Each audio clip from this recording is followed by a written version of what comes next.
Good morning students, आप सभी का स्वागत है डीकेपी एकेडमी में। मैं दीपक कुमार आप सभी का स्वागत करता हूं। आज के इस वीडियो में हम पढ़ने वाले हैं कराधान। ओके, ये कराधान क्या है, इसको जो है हम अच्छे ढंग से समझेंगे। ठीक है, तो मैं जो है इस सारी चीज़ों को विस्तार से जो है पढ़ के बता रहा हूँ। तो देखिए, भारत सरकार जन कल्याण के लिए बहुत सी काम करती है ना। जो भारत सरकार है, जो सरकार होती है हमारे प्रधानमंत्री, उसके मंत्रिमंडल, तो जो भारत सरकार है वो जो है क्या करती है, जन कल्याण के लिए बहुत से काम करती है। ओके, यानी कि लोगों के लिए क्या है, बहुत सारे कामें करती है। जैसे कि आपने देखा होगा रोजगार गारंटी योजना है, तो उसके लिए जो पैसा देती है। ठीक है, अभी अभी जो है स्वच्छता अभियान चला जिसमें शौचालय बनवाए गए, उसके लिए जो पैसा आया वो कहाँ से हुआ। रोड निर्माण के लिए जो पैसा आती है वो पैसा कहाँ से आती है। और भी जो भी योजनाएं आती है, आपका आयुष्मान योजना है जिसमें सरकार आपकी इलाज के लिए पैसा देती है। तो इन सारी योजनाओं में जो पैसा आती है वो पैसा सरकार को कहाँ से प्राप्त होती है। ओके, तो देखिए, इसके लिए उसे धन की आवश्यकता पड़ती है। तो इन सारे कामों के लिए क्या होती है, सरकार को धन की आवश्यकता पड़ती है, पैसे की आवश्यकता पड़ती है। क्या बता सकते हैं कि सरकार इन सब कार्यों को पूरा करने के लिए धन कहाँ से प्राप्त करती है। तो देखिए, सरकार धन प्राप्त करने के लिए आय का कर लगाती है, सेवा कर, जो लोग सेवा देते हैं, जो लोग कुछ सर्विस देते हैं, उस पर जो है कर लगाती है। देखिए, आयकर मतलब क्या है, जो लोग जॉब वगैरह करते हैं, है ना, जिनकी सैलरी बहुत ज्यादा होती है, उनसे जो है कर लिया जाता है, ये होती है आयकर। ओके, दूसरा है सेवा कर। सेवा कर यानी कि जैसे कि कोई जो है कुछ सेवा देती है, कोई कुछ सर्विस देती है। उदाहरण के तौर पर कोई जो है कोचिंग करा रहा है ना, तो कोचिंग क्या है, एक सर्विस है, एक सेवा है। तो कोचिंग वाले जो है, अगर उन लोग का इनकम जो है ज्यादा है कोचिंग वाले लोग का, ठीक है, तो उन लोग से भी सरकार क्या लेती है, कुछ कर देती है। तो ये हो गया आपका सेवा कर। इसी प्रकार से बिक्री कर, यानी कि जब हम कोई प्रोडक्ट बनाते हैं, कोई वस्तु बनाते हैं, तो उसे जनता जो है खरीदती है। ओके, तो सरकार जो है उन वस्तुओं पर कुछ टैक्स लगाती है, इस कर को जो है हम बिक्री कर कहते हैं। ओके, अब देखिए, जानते हैं कि आयकर क्या होती है। ओके, तो देखिए आयकर क्या होती है। भारत सरकार विभिन्न स्रोतों से प्राप्त होने वाली कुल आय का एक हिस्सा आयकर के रूप में प्राप्त राशि होती है। अब देखिए, भारत सरकार क्या करती है, विभिन्न स्रोतों से प्राप्त होने वाली कुल आय का एक बड़ा हिस्सा आयकर से प्राप्त होती है। यानी कि भारत सरकार जो है जो टैक्स लगाती है, ठीक है, उसमें से बहुत बड़ा हिस्सा जो है ना भारत सरकार को आयकर के रूप में प्राप्त होती है। तो भारत सरकार क्या करती है, आयकर प्राप्त करने के लिए जो व्यक्ति होते हैं, जो लोग काम करते हैं, उन लोग का आय का एक निश्चित सीमा जो है निर्धारित करती है। ओके, एक न्यूनतम सीमा जो है निर्धारित करती है। अगर वह व्यक्ति उस न्यूनतम सीमा के आय से, उस न्यूनतम सीमा के जो धन है उससे अगर ज्यादा प्राप्त करती है, तो सरकार को जो है उसका कुछ हिस्सा आयकर के रूप में देना पड़ता है। ये जो है आपका आयकर कहलाता है। तो भारत सरकार जो न्यूनतम आय की सीमा निर्धारित करती है, उससे अधिक अगर कोई भी व्यक्ति या कोई भी कंपनी हो गए, या कोई भी कंपनी के मालिक हो गए, कोई उद्योग हो गया, ठीक है, तो उन लोग को अपने आय का कर देना होता है। ओके, देखिए, लेकिन न्यूनतम सीमा से कम आय प्राप्त करने वाले व्यक्ति, कंपनियों या उद्योगों को आयकर नहीं देना पड़ता। ठीक है, लेकिन जो न्यूनतम सीमा सरकार के द्वारा निर्धारित की जाती है, उससे अगर किसी व्यक्ति की आय कम है, तो उस कम आय वाले व्यक्ति को कोई भी टैक्स नहीं देना पड़ता। ठीक है, आय के विभिन्न स्तरों के लिए सरकार द्वारा आयकर की दरें निर्धारित की जाती है, जिनके अनुसार आयकर का भुगतान करना पड़ता है।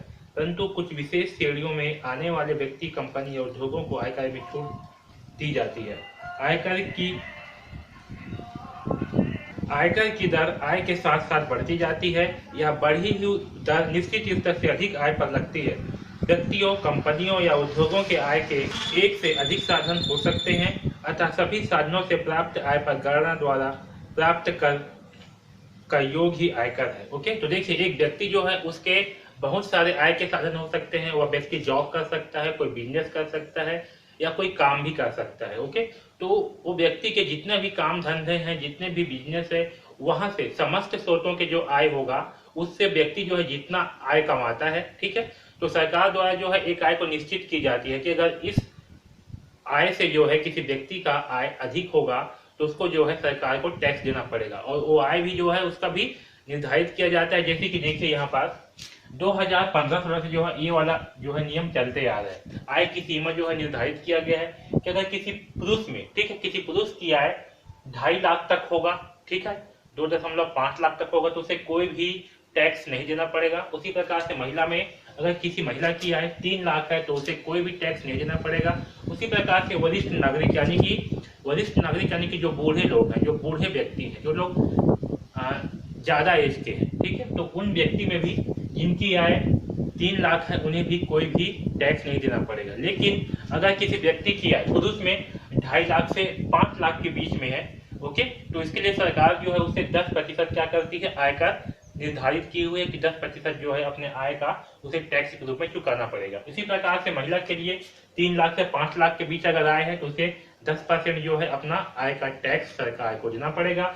उसी प्रकार से अगर वरिष्ठ नागरिक हैं जिनकी आयु अधिक है, उनकी आय अगर 3 लाख से 5 लाख के बीच है तो उन्हें भी 10% सरकार को टैक्स देना होगा। आया समझ में? इसी प्रकार से जिनकी इनकम जो है 5 लाख से 10 लाख है उसे 20% जो है चुकाना पड़ेगा पुरुषों में, और जिनकी इनकम 10 लाख से ऊपर है उसे 30% अपने आय का जो है सरकार को टैक्स देना होगा। इसी प्रकार से महिला में भी 5 लाख से 10 लाख के बीच जिसका आय है उसे 20% सरकार को आयकर देना होगा, और जिसकी आय 10 लाख से ऊपर है उसे 30% अपने आयकर सरकार को देना होगा। इसी प्रकार से वरिष्ठ नागरिक में भी 5 से 10 लाख के बीच जिसकी आय है उसे 20% जो है देना होगा, और 10 लाख से ऊपर जिसकी आय है उसे जो है 30% सरकार को देना होगा। ओके, तो सरकार ने जो है इस प्रकार से क्या किया है, एक निर्धारित किया है कि जिसका आय इस इनकम के बीच में होगा उसे एक निश्चित राशि सरकार को आयकर के रूप में देना होगा। ठीक है, तो यही जो है आपका आयकर है। ठीक, आया समझ में इतना? अब देखिए एक सबसे इम्पोर्टेंट, क्या आयकर जमा करने के लिए आयकर दाता के खाते की कोई संख्या होती है? तो देखिए मतलब जो लोग आयकर देते हैं, ठीक है, जो लोग इनकम टैक्स देते हैं, तो क्या उसके लिए कोई खाता की संख्या निर्धारित होती है? तो नहीं।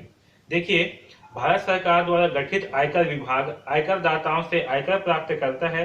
तो अब यह प्रश्न उठता है कि आयकर दाताओं की पहचान आयकर विभाग कैसे करता है, यानी कि जो आयकर विभाग है, जो लोग टैक्स वसूलते हैं, वो लोग कैसे पहचान करते हैं कि किसी व्यक्ति की आय जो है इस आय से अधिक है या कम है? तो उसके लिए जो आयकर विभाग है उसके द्वारा जो है एक स्थायी खाता संख्या, जिसे हम पैन नंबर बोलते हैं, क्या बोलते हैं, पैन कार्ड, आपने सुना होगा पैन कार्ड। ओके, तो जो आयकर विभाग होते हैं उनके द्वारा हर व्यक्ति को जब वो खाता खुलवाते हैं ना अपने बैंक अकाउंट पे, तब हर व्यक्ति को ये एक पैन नंबर जो है जरूरी कर दिया गया है। आजकल जो है जरूरी कर दिया गया है, जब भी कोई व्यक्ति जो है अपना खाता खुलवाता है तो उसे ये पैन नंबर देना जरूरी है। तो आयकर विभाग के द्वारा ये पैन नंबर जो है दिया जाता है। पैन नंबर का फुल फॉर्म है परमानेंट अकाउंट नंबर, और इसी पैन नंबर की सहायता से जो आयकर विभाग है उन्हें जो है जानकारी मिलती है किसी व्यक्ति के खाता के बारे में, कि कोई व्यक्ति जो है 3 लाख से अधिक का इनकम जनरेट कर रहा है या 3 लाख से अधिक कमा रहा है या नहीं कमा रहा है। तो आयकर विभाग को इसी के द्वारा जो है ये सब सारी चीजें जो है मालूम चलती है। ओके, तो अगर कोई व्यक्ति जो है जो व्यक्ति जो है ज्यादा कमाता है 3 लाख से ऊपर, और अगर वो टैक्स नहीं भरता तो उसके ऊपर जो है आयकर विभाग जो है वो छापामारी करती है ना, और उस पर जो है जुर्माना लगाया जाता है। ओके, अब देखिए यह आयकर किस अवधि के लिए एवं किस दर पर लगाया जाता है। तो देखिए किसी व्यक्ति, कंपनी या उद्योग को 1 अप्रैल से 31 मार्च तक, ये साल भर का समय होता है, 1 अप्रैल से 31 मार्च तक के समय में वह व्यक्ति के समस्त आय का, मतलब व्यक्ति के जितने भी आय के स्रोत है वहां से जो भी पैसा वो कमा रहा है उसका जो है सरकार को उसे आयकर देना होता है। ठीक है,